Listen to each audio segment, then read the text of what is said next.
The deep economic crisis in Sri Lanka, the political instability in Pakistan, the rise of Taliban in Afghanistan and a rising anti-India rhetoric in the Maldives. All of these together have implications for India.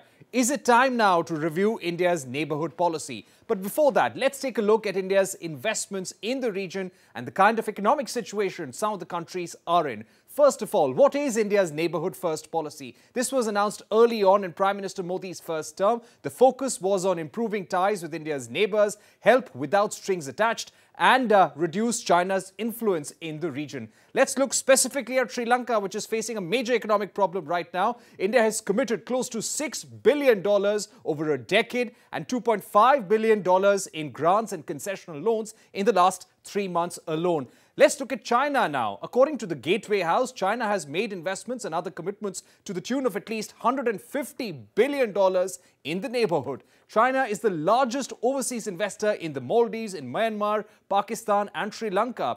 Most of China's investments are part of the Belt and Road Initiative. Now, according to reports, China has investments, grants and loans to the tune of $15 billion in Sri Lanka alone.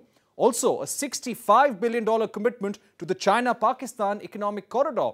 And currently, there is an economic crisis in at least 3 neighbouring countries. Let's begin with Pakistan, which is battling extreme inflation, forex reserves at their lowest level since March 2021, and the Pakistani rupee at a historic low. Sri Lanka is left with foreign exchange reserves of $1.9 billion.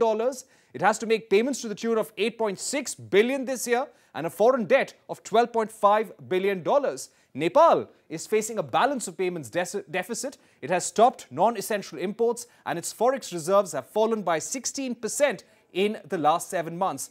Overall, India has lines of credit to the tune of $16 billion in Asia and $4 billion as grants in Southeast Asia, Africa and Latin America. China, on the other hand, has investments and other commitments to the tune of $150 billion in Southeast Asia.